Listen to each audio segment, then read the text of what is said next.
Can you use an annuity to invest in real estate? That's just one of the questions we're going to address in today's Q&A episode. Welcome in, everyone, to the Investing in Real Estate show. I'm Clayton Morris. On this show, we aim to make you a more intelligent real estate investor and investor in general, understanding the world around us and the moves that all of these big globalists are making right now that are affecting our money supply, our food supply, and our healthcare system. All of it are very, very important as we navigate this crazy world. So we will get to your Q&A questions here in a moment. It's very simple to leave us a question. Just go to our website. It's right there, morrisinvest.com.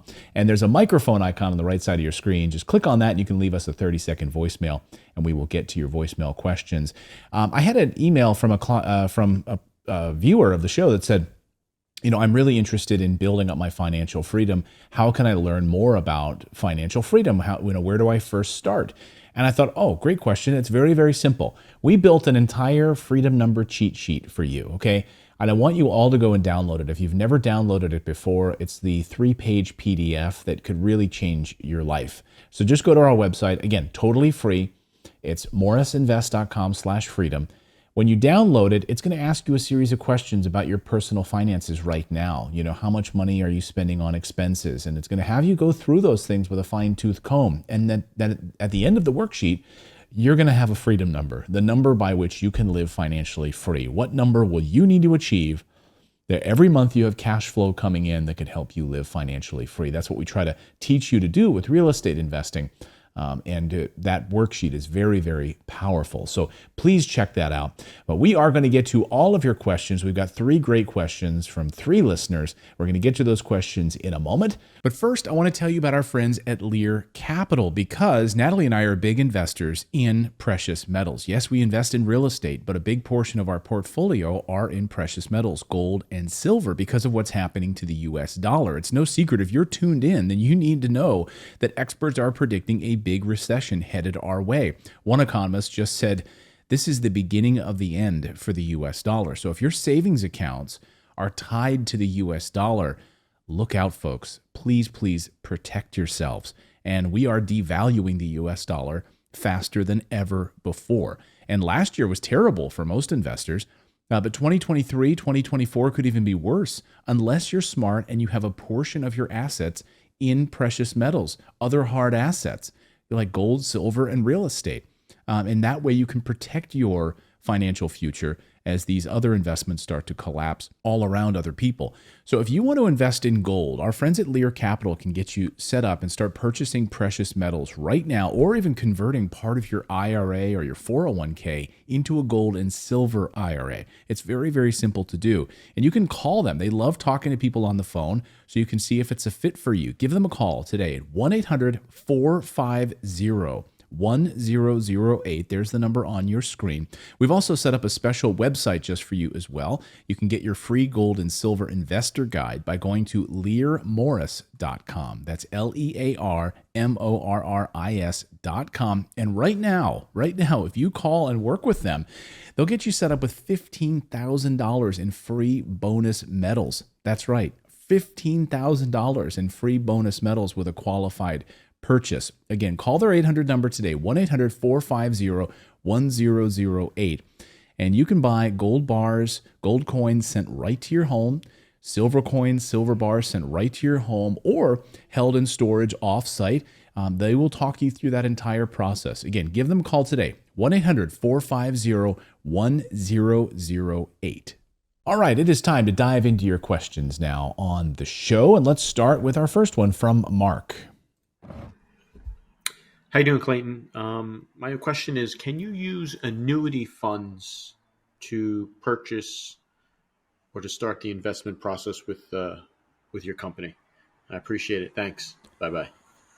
Hey, thank you so much, Mark. And of course, our team is always able to help you go through some of the more nuanced details of that better than I can here on the show. So if you just go to our website and book a call with one of our team members at Morris Invest, we'll be happy to help you with that. But yes, the short answer is yes. You can borrow from your annuity. Now, it's important to understand you can borrow against your annuity. You're not taking money out of your annuity. This is a misconception I think that happens when I say borrow against your 401k, right? Most people don't even realize you can borrow against your 401k. You can absolutely do that. So you've got a 401k with a company. Mine was with Fidelity years ago. You just go log into your portal, super simple. And within like 2 clicks, borrow, right? And how much do you want to borrow? And how much, you have in there and what you can borrow against. And then Fidelity would let you borrow against your 401k. You're not withdrawing it. They're basically giving you a loan against your money. It's your money. And the same is true of your annuity. You can borrow against your annuity, and most annuity providers will allow annuity holders to borrow up to about 50% of the cash value of your annuity. So now, instead of going to a bank, you are allowed to borrow from yourself. You become the bank of yourself. And then you can use that as a down payment to buy a property. So let's say one of our rental properties at Morris Invest, like the down payment is going to be, 50, 55,000, right? New construction. Imagine you borrow against your annuity for the down payment on a property from the bank of you. I love that.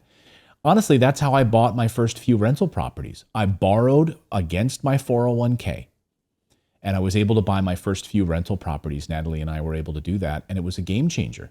And then then you pick the payback time, right? So I picked 24 months or something like that to pay back the account over 24 months. And so I was able to do that, and it came out of my paycheck every week. Just a little bit went back into paying that back. But my 401k was untouched. My 401k was still doing its thing.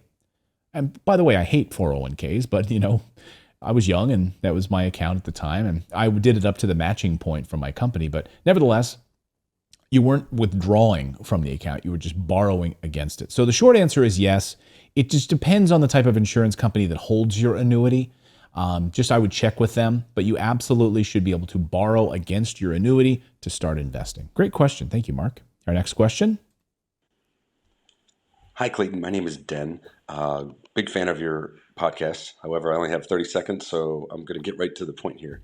I have 2 properties, more of a philosophical question for both. They're both in the same situation. Bought them both under market value. Essentially did the Burr method without refinancing them. However, now I'm at a point where I can refinance both of them. They will both still cash flow, and I will get all of my money back out of the properties. Now, I will wind up probably at a 6 to 6.5% interest rate right about now, and I would be giving up a 3.125 and a 4.625% interest rate. However, I would get all of my money back out of both deals to include all things renovation, acquisition, closing costs, and even estimated out the closing costs for the refinance, and I still walk away with equal to or more than all of the money I put into the properties. Now, if I do this, my cash flow will be minuscule. It'll be between $50 and $100 each, whereas right now they're both cash flowing over $300 each. So that's essentially my question, because I'm looking at the cash flow into the future and the 4 other ways that real estate pays. All that cash flow will still be infinity, and I will be zero in. So I was just wondering what your take is on that for the long term. Thank you very much. Great question, Den. Thank you, and congrats on the success so far. So I'm not a fan of a cash out refinance. I've said that for years on this show. The reason I don't like it is because you're getting a check, and it starts on day one, and you go to deploy that capital, and you're getting a new mortgage, right? So now you're getting an entirely new mortgage through this process. It's an option, right? It's totally an option. And you're creating an infinite return. You've literally created an infinite return on these properties now, right? So you're using the bank's money. You don't have any money in the deal anymore. And now the bank is giving you additional funds to go invest at another place. That's amazing. That's absolutely amazing. If you're not terribly concerned about the cash flow, you're cash flow positive. We want the cash flow.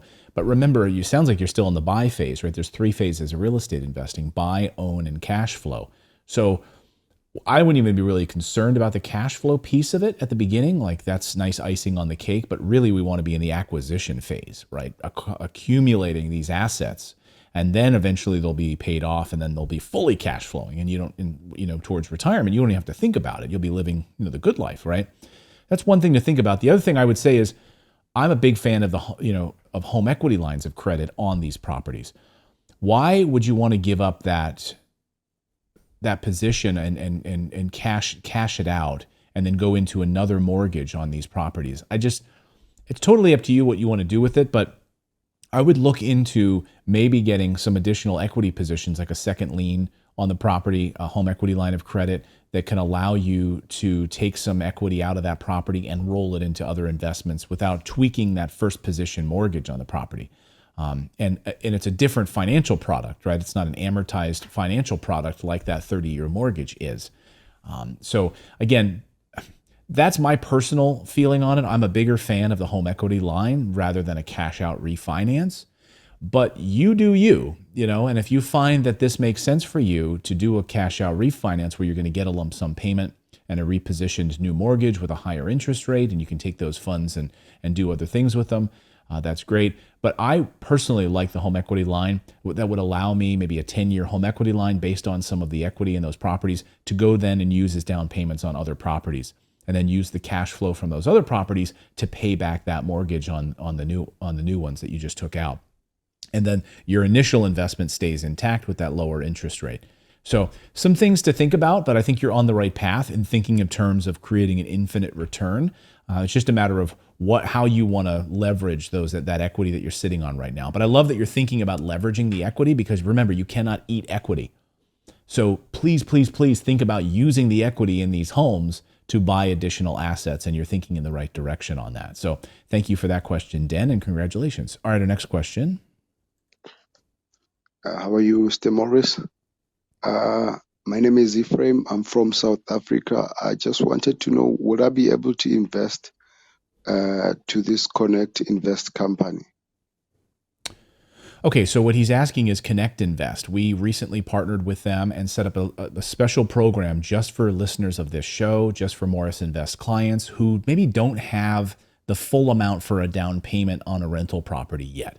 Maybe they've got 10 or 15,000, but they want to deploy that and they want to invest in real estate, but they don't want to, they don't have the full amount to do a down payment. So what about the next few years being able to get a great return on that investment now in real estate, but not, buying an actual rental property, but you'd be investing into a fund and allow you over 12 months, 24 months, you pick the duration, you can get some great returns. We're talking 8-9% returns on real estate as part of a fund. So we've set that up on our website. If you go to morrisinvest.com/connect, morrisinvest.com/connect, we'll have a link in the description below for you to check that out as well. And for as little as $500, you can start investing in real estate. So the only question is, and what I would do is, Ephraim, is I would just book a call with the team or go through the process. It's very, very simple to see, what physical address you have that would enable you to invest in the United States in this fund. Now, typically, there's going to have to be a few extra hoops and hurdles you may have to jump over as an international investor, someone who wants to invest, perhaps a business entity or a U.S. address or a U.S. bank account. Again, I'm not going to be able to answer all of those questions, but you'll be able to see on the form as you go through it where you are located and if it's available to you based on what things you have at your disposal, a U.S. bank account, a U.S. address, or a U.S. business address, those types of things. So go through that process and see if it's a fit for you. Obviously, it's going to be much easier if you're in the United States already and you have a home address in the United States, you have a U.S. bank account. But this is one of the struggles, of course, of international investors investing in the United States anyway. Having a U.S. bank account, having a U.S. business set up. This is, U.S. just makes it much more difficult, to be honest with you, to be an investor outside of the country into the United States. So again, a few extra hoops and hurdles you'll have to go through, Ephraim, but go through that process on the website, and they should be able to answer those questions for you based on your unique situation. Thank you, everyone, for some great questions today. Go to our website, go to morrisinvest.com, and click on the little microphone icon on the right side of your screen and leave us a 30-second voicemail question, and we will attempt to answer it here on the show. Now, go out there, take action, become a real estate investor. I believe it's the #1 way to build wealth. We'll see you next time, everyone.